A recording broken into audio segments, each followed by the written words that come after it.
Before we understand what a domain name system is, let us first look at the parts of a domain name. So, as we know, this is what a domain name looks like.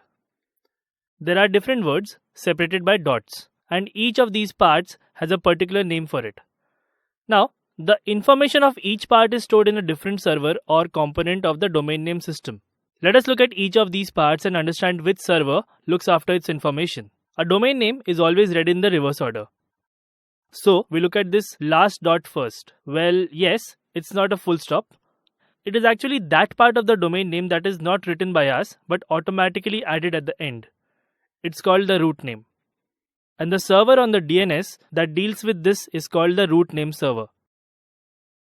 This part here is called the top level domain or TLD. It is the second part of the domain name.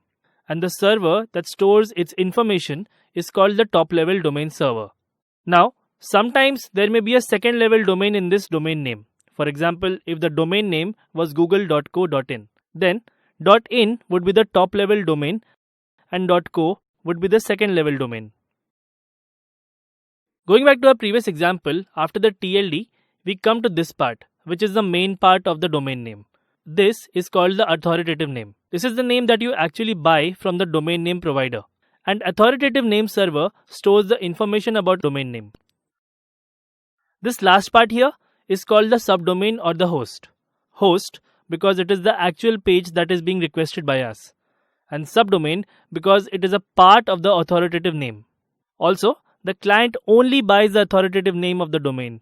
Subdomain names can be created by the owner of the domain name for free.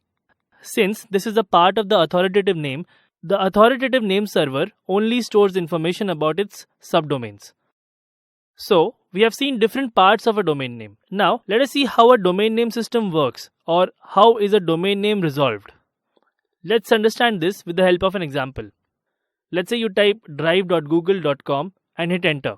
The browser first checks for this address in its cache memory. Cache is the temporary memory that all devices have so that they can store information temporarily.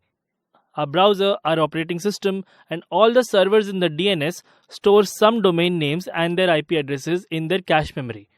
These are obviously those addresses that have been most frequently and most recently requested.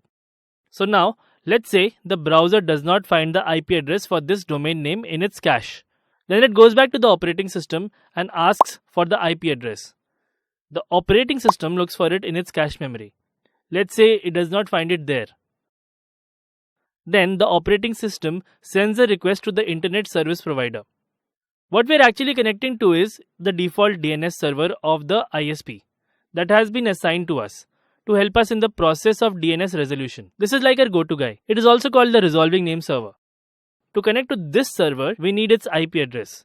That is why the IP address of the default DNS server is always static, so that we can connect to it at any time.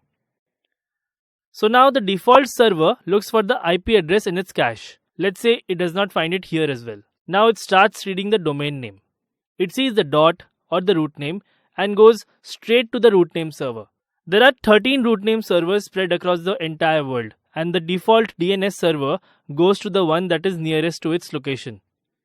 So we can say that the default DNS server only needs to remember the IP address of the root name server. Now, the root name server looks for the IP address in its cache. Let's say it cannot find it here as well. So it looks at the domain name and sees the .com there.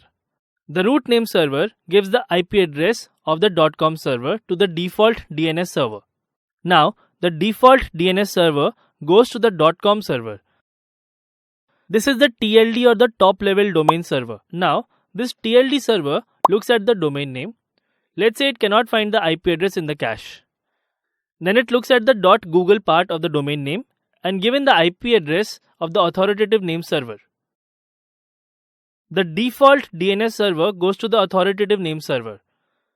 Now, Drive is the subdomain of Google, and so the authoritative name server finally gives the default DNS server the IP address that it was looking for. The default DNS server stores this information in its cache and then goes and gives the IP address to our operating system. The operating system gives our browser the IP address of the domain, and now the browser can connect to it. To summarize, this is what the hierarchy and working of the DNS looks like. The process of storing the information in the cache memory at each level makes the entire process faster. Because if the information is found in the cache memory of our browser or the operating system or any one of these servers, then we will not need to go through the entire process.